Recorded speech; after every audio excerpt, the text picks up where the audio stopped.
ഉറുമ്പിനോട് സദൃശനായ ഒരു ചെറിയ ഷഡ്പഥമാണ് ചിതൽ. കോളനികളിൽ കഴിയുന്ന ഇവ തങ്ങൾക്ക് വസിക്കാനായി വമ്പിച്ച കൂനകൾ നിർമ്മിക്കുന്നു. ഈ കൂടിന്റെ ഇഷ്ടിക മണൽ കൊണ്ട് നിർമ്മിതമാണ്. സ്വന്തം ഉമിനീർ ദ്രാവകമായി ഉപയോഗിച്ചാണ് ഇഷ്ടികകൾ അവ നിർമ്മിക്കുന്നത്. ഒരു ചിതൽ കൂനയുടെ ഉയരം 3-4 മീറ്ററുകൾ വരെ ഉണ്ടാകാം. ഈ കുഞ്ഞു ജീവിയുടെ വലിപ്പവുമായി താരതമ്യപ്പെടുത്തുമ്പോൾ ഇവ നിർമ്മിക്കുന്ന കൂനകൾ അമ്പരചുംബികളായ കെട്ടിടങ്ങളായി നമുക്ക് കരുതാം. വളരെ ഇടുങ്ങിയ വഴികളാണ് ചിതൽ കൂനകൾക്കുള്ളിലുള്ളത്. ഈ ഇരുണ്ടതും ഇടുങ്ങിയതുമായ വഴികളിൽ ഏതാണ്ട് 15 ദശലക്ഷം ചിതലുകളാണ് വളരെ രഞ്ജിപ്പോടെ പണിയെടുക്കുന്നത്.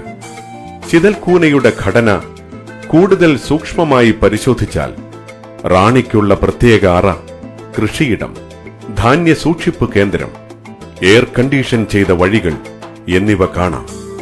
ചില ചിതലുകൾ കൂനയുടെ നിർമ്മാണം, റിപ്പയർ എന്നിവയുമായി ബന്ധപ്പെട്ട് പ്രവർത്തിക്കുമ്പോൾ മറ്റു ചിലത് ശത്രുക്കൾക്കെതിരെ കൂനയുടെ സംരക്ഷകരാകുന്നു. വേറെ ചിലരാകട്ടെ ഫംഗസുകളെ വളർത്തി കൃഷി പരിപോഷിപ്പിക്കുന്നു. ചിതൽ കൂനയുടെ അതിജീവനം ഈർപ്പം, താപനില എന്നിവയുമായി വളരെ ബന്ധപ്പെട്ടിരിക്കുന്നു. ഇതിനുള്ള ചിതലിന്റെ പരിഹാരം വളരെ സമഗ്രവും പരിപൂർണവുമാണ്.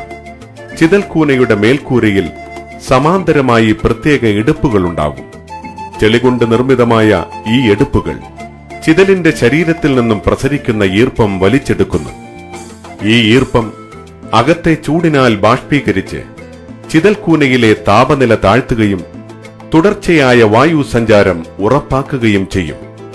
ഒരു എയർ കണ്ടീഷണറുടെ ഫലം കൃത്യമായി നിർണയിച്ചുള്ള ആസൂത്രണം.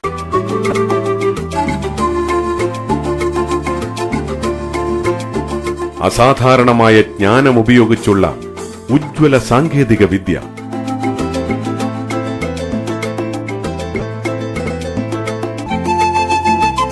ദൈവം ഈ കുരുന്ന് ജീവിയിൽ നിക്ഷേപിച്ച ജന്മവാസനയനുസരിച്ചാണ് അവ പ്രവർത്തിക്കുന്നതെന്ന വസ്തുത സുതരാം വ്യക്തമാണ്. ഇതിന്റെ രഹസ്യങ്ങൾ മനുഷ്യൻ അജ്ഞേയമാണെങ്കിലും